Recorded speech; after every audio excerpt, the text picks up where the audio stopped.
The plastic was pulled taut, sealed with 2 precise loops of industrial tape. A faint metallic scent clung to the seams. Blood, barely masked by citrus bleach.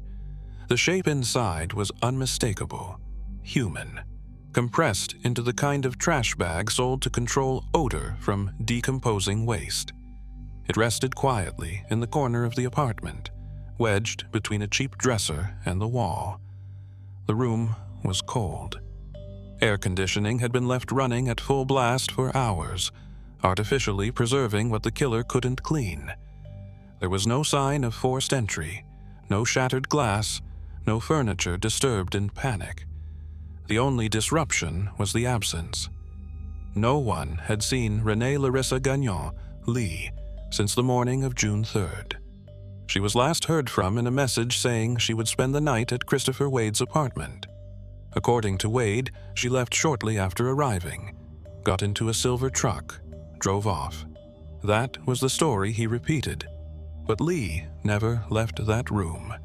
What began as a missing persons report evolved into a homicide inquiry after inconsistencies piled rapidly.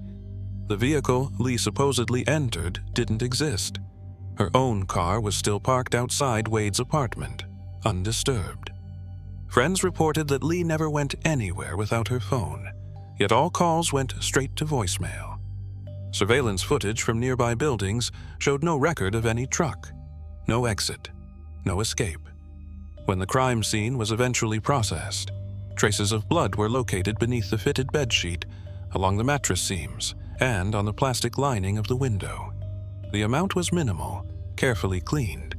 It indicated localized bleeding, possibly from the nose or mouth, with no signs of massive trauma. A nosebleed could have been accidental. A single drop on the wall could have been dismissed.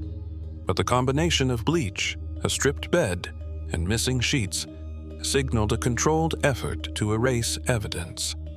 The placement of the trash bag suggested calculated disposal. The body had not yet been moved to an external location.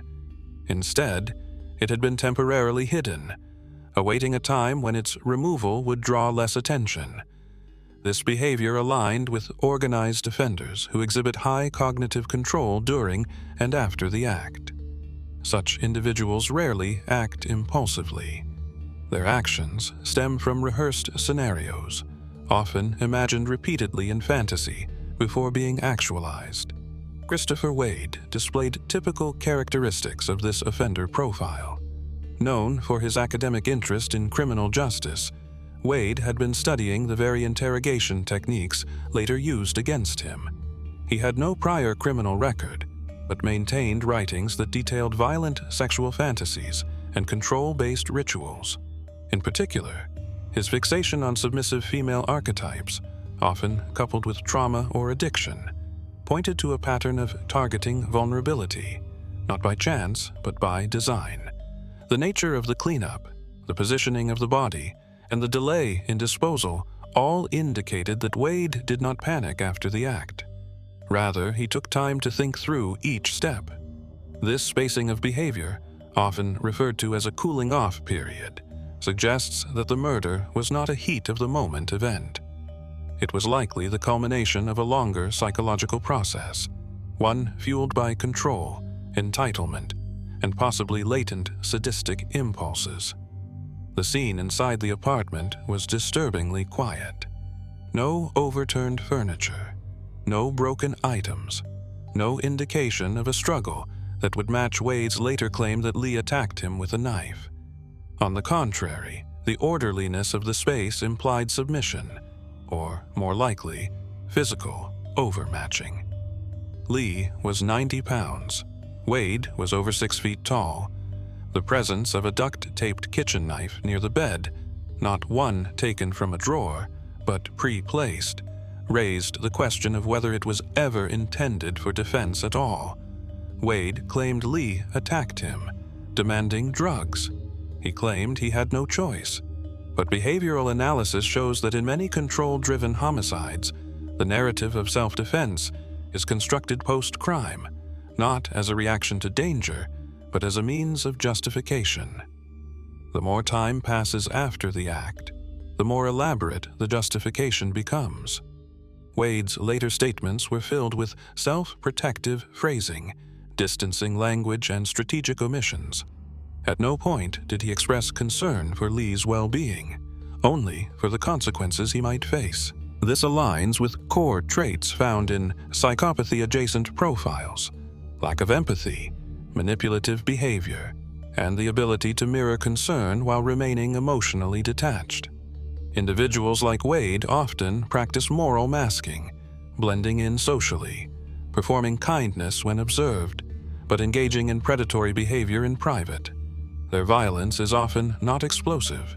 It is cold, quiet, methodical. What makes this case particularly disturbing is that Lee believed she was being rescued.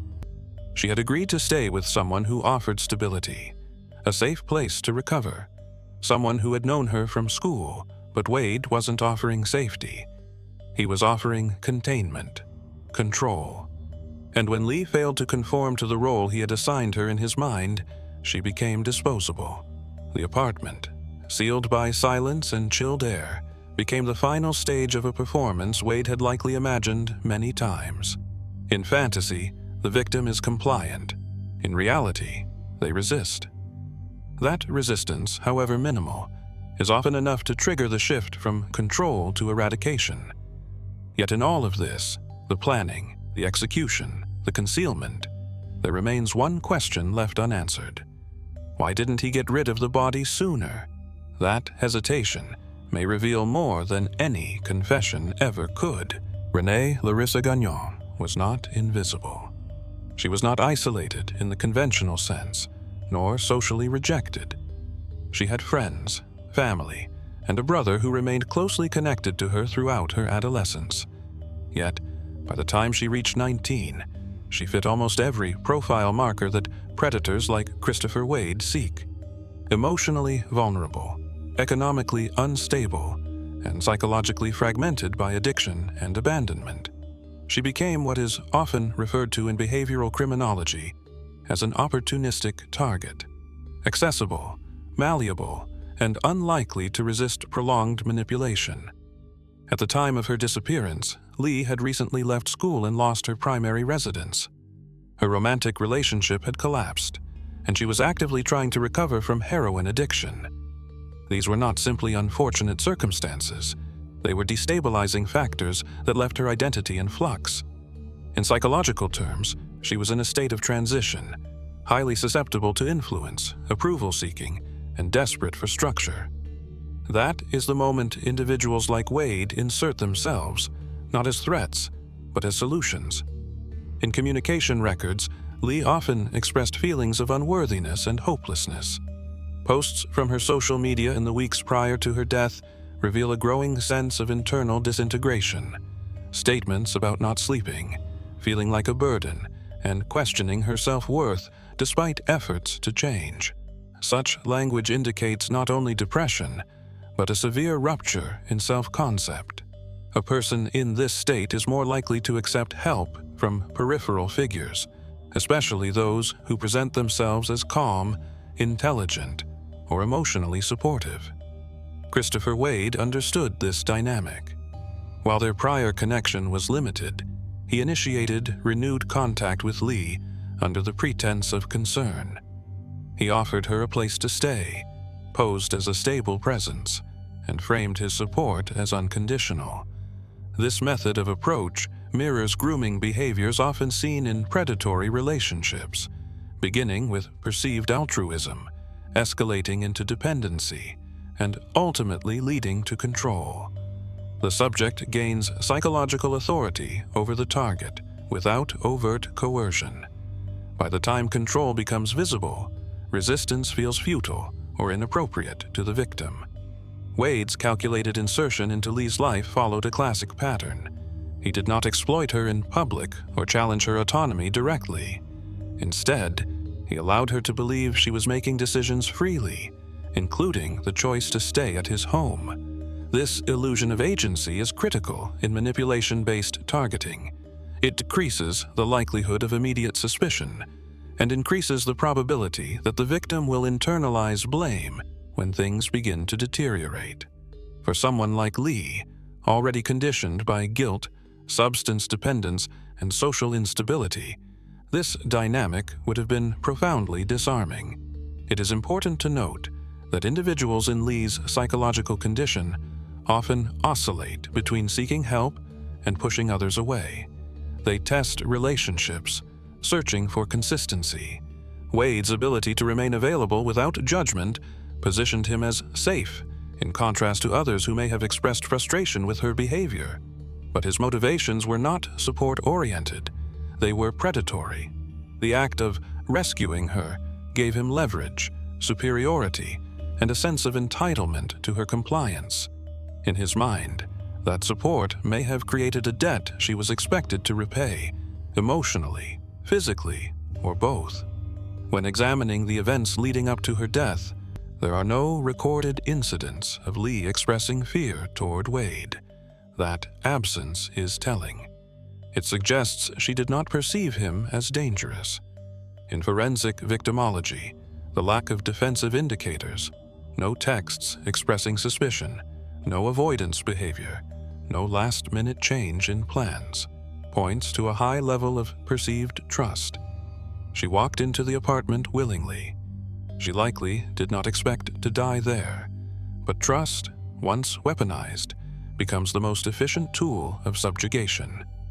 Wade did not need force to bring Lee into proximity.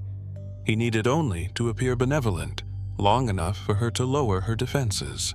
Once inside the confined space of his apartment, with no immediate support system, and a history of substance withdrawal that could explain erratic behavior, she was completely within his control. Any resistance would be easy to dismiss as symptomatic. Any disappearance could be rationalized by her known instability. Predators rarely select victims by accident. They choose individuals whose lives lack structural boundaries, those who are already drifting, already unheard. Lee's voice, softening beneath the weight of shame and silence, made her increasingly invisible in a world that rewards resilience and punishes relapse. Wade, who had once been ignored in school and rejected by women, likely saw her as both a symbol of past powerlessness and a present opportunity to assert control. In the behavioral analysis of targeted violence, the victim's profile often tells as much about the offender as it does about the crime. Wade didn't just pick a weak target.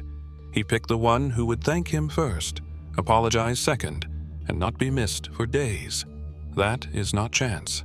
That is design.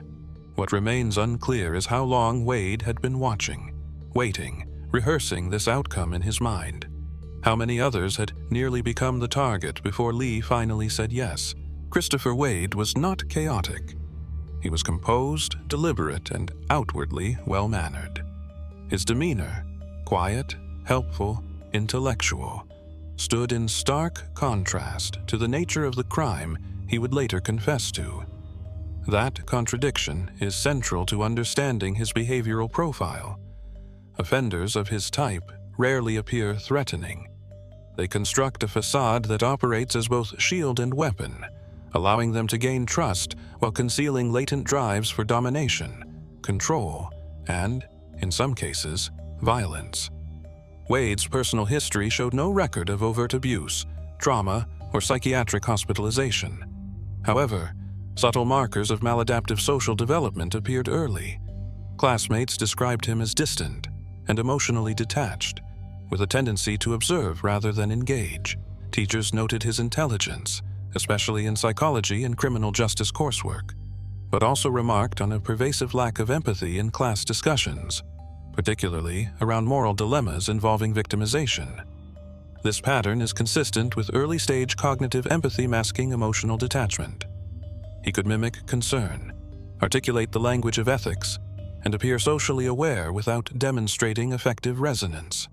In psychological terms, this represents a functional but superficial social adaptation, often associated with narcissistic and antisocial traits. Wade's academic interest in criminology was not casual. He fixated on interrogation tactics, offender profiling, and forensic procedures. Search history on his devices confirmed extensive research into victim behavior, disposal methods, and cognitive distortions used by murderers to justify their actions. He was not studying to stop criminals. He was studying to avoid becoming detectable. Central to Wade's psychological makeup was a need for control, specifically, control over emotionally vulnerable individuals. Multiple prior relationships, reconstructed through recovered messages and third-party interviews, followed a consistent trajectory.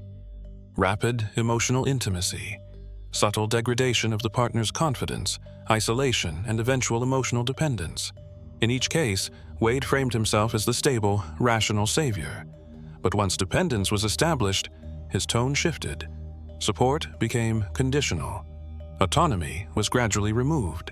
These dynamics are indicative of coercive control, a behavioral pattern where the offender enforces obedience not through physical violence initially, but through persistent manipulation and degradation.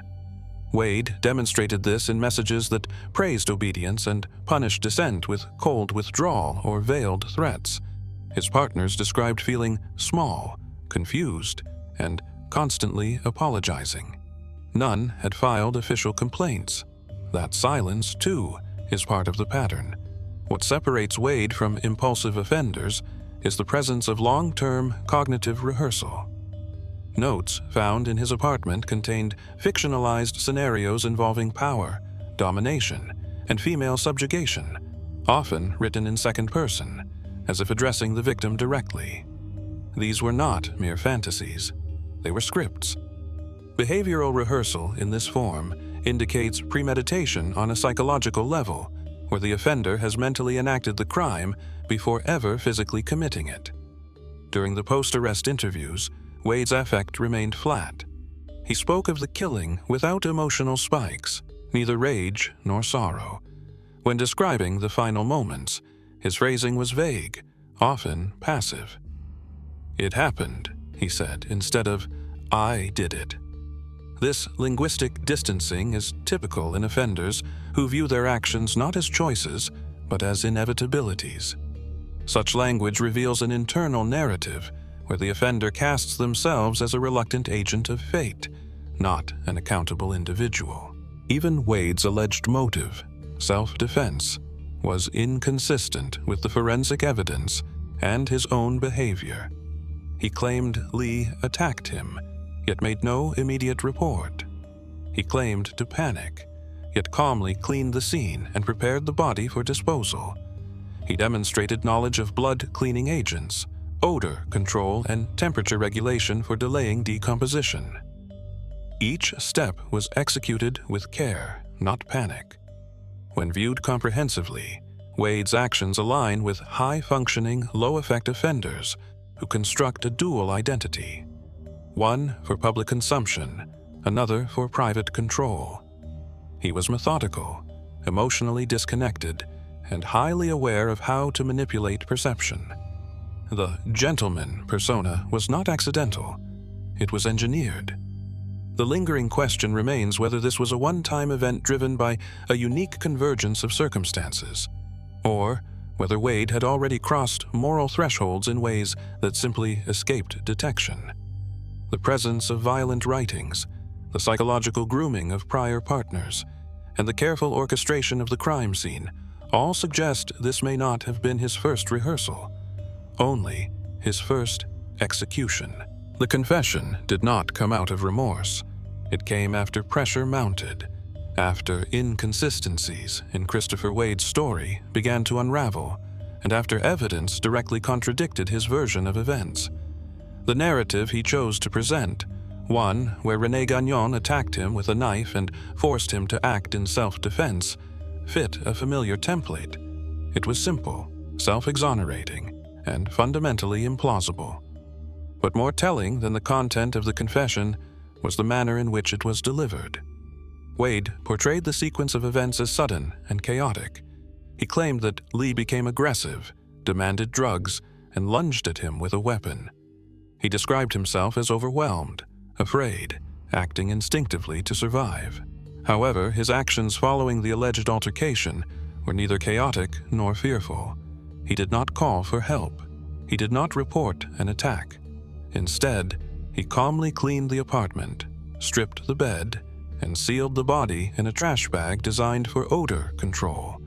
He adjusted the thermostat to slow decomposition. He stored the corpse in his room for nearly 2 full days. This behavior is consistent with an offender seeking control, not safety. The psychological contradiction between Wade's words and his actions reveals a deliberate construction of narrative, a calculated lie crafted not for clarity, but for self-preservation. His linguistic patterns during questioning included frequent passive phrasing, temporal distancing, and omission of agency. Phrases like "things got out of hand" and "then it happened" remove him from the role of active participant. This deflection is a known cognitive defense used to avoid full psychological ownership of violent acts. More disturbingly, investigators found that Wade had conducted a tarot reading on the night of the murder. The cards were laid out neatly on his desk, captured in a time-stamped photograph on his phone taken hours after Lee's time of death. In his confession, Wade referenced the reading, stating that the cards had foreseen conflict and hinted that a sacrifice was inevitable. This invocation of mysticism served a dual purpose.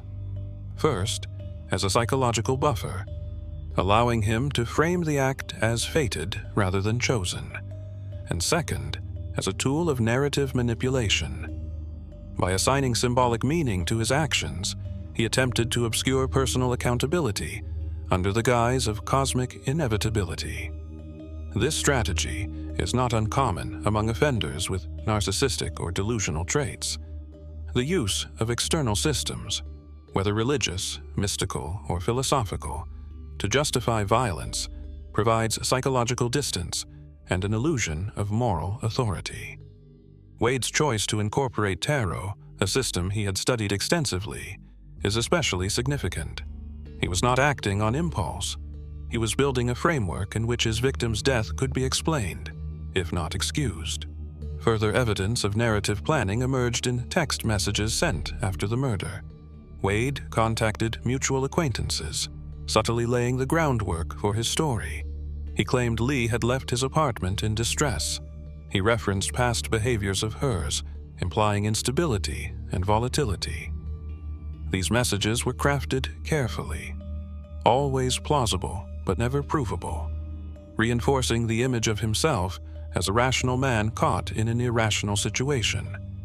He maintained this posture even in custody. When shown forensic evidence contradicting his claims, Wade did not react with surprise or anger. He recalibrated. He rephrased. He suggested memory lapses, implied emotional trauma, and downplayed deliberate intent. This behavioral fluidity, the ability to revise his narrative while maintaining emotional neutrality, is indicative of high-functioning manipulative offenders. They do not believe they are evil. They believe they are misunderstood. Wade's handling of the body further emphasized his detachment. He spoke about it clinically, referring to it as the remains rather than her. He described the logistics of concealment with technical precision, focusing on odor, temperature, and decomposition rate. There was no evidence of ritual or remorse, no indication that the act held emotional weight. To him, it was not a killing, it was a problem to be managed. What remains unclear is the exact moment when Wade transitioned from passive observer to active predator. Whether the violence was premeditated or opportunistic is still debated, but every step he took after the act, cleaning, lying, rationalizing, and manipulating, demonstrates that he was not overwhelmed. He was prepared. In the final interview before charges were formally filed, Wade was asked if he believed what he did was wrong. His response was measured. "I think the cards were right. Something had to break." Whether he believed that or merely wanted others to believe it is a question that continues to divide analysis. The final stages of the investigation into the homicide of Renee Larissa Gagnon revealed a more complex psychological and behavioral profile than initially anticipated. Beyond the confession and crime scene evidence, digital forensics uncovered a volume of disturbing content that added substantial context to Christopher Wade's mindset and long-term intentions.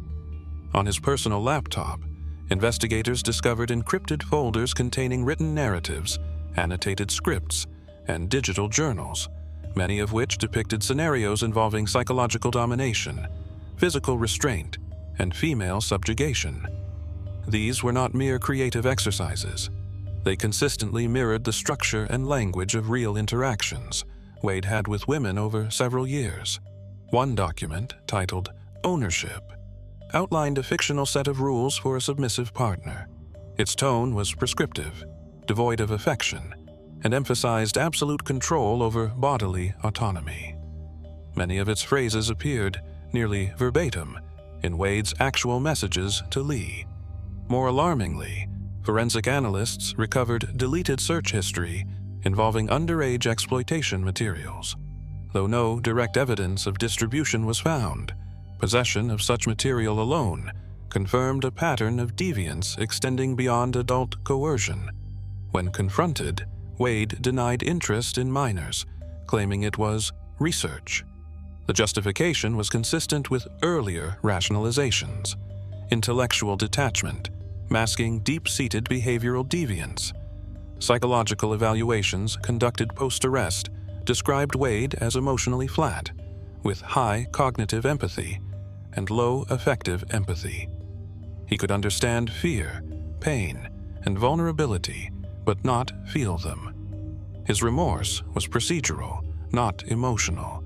He expressed concern over his sentencing, not over the suffering of his victim. This emotional disconnection, combined with his ability to plan, manipulate, and conceal, placed him within the spectrum of high-functioning predatory behavior. Legal proceedings resulted in a plea agreement. Wade avoided trial by accepting charges of second-degree murder and felony possession of illicit digital content. In exchange, prosecutors dropped first-degree charges and obstruction counts. He received a sentence of 48 years in prison, with no possibility of parole for the first 30. The agreement was designed to protect the victim's family from reliving the crime during cross-examination, and to secure a sentence commensurate with the severity of his behavior. During sentencing, Wade offered a brief statement. He referenced confusion, regret, and a moment that got away. He did not mention Lee by name. He did not apologize. Observers noted his calm posture, unbroken eye contact, and measured tone. None of it appeared performative. It was simply the surface of a person who, even under the weight of irrevocable consequences, remained emotionally inert. The case leaves behind several enduring implications. First, it challenges traditional assumptions about danger indicators. Wade was not impulsive, visibly angry, or socially rejected. He was composed, employed, and outwardly helpful. His danger was not in what he showed, but in what he concealed. He weaponized empathy linguistically while remaining effectively vacant. That combination enabled him to gain trust, evade suspicion, and exert control until the moment of irreversible harm. Second, the case underscores the importance of identifying coercive patterns early, particularly those involving emotional dependence, behavioral manipulation, and constructed isolation. Wade's past partners described similar dynamics, yet none reached the threshold of legal intervention. These behaviors, when left unaddressed, often escalate not because the offender changes, but because the cost of concealment increases over time. Finally, the psychological structure of Wade's behavior reveals that the murder was not an accident, nor a spontaneous act. It was a convergence of entitlement, opportunity, and internalized rehearsal. The absence of clear emotion should not be mistaken for absence of intent. His control extended beyond the act itself, into the narrative, the aftermath, and the public perception. Cases like this remind practitioners that monstrosity often wears an ordinary face. It smiles, offers help, and waits. The true danger is not just in what someone is willing to do, but in how long they are willing to wait for the moment when no one is watching. In Christopher Wade's case, the monster was never born in rage. It was cultivated in silence, and it waited patiently under the skin.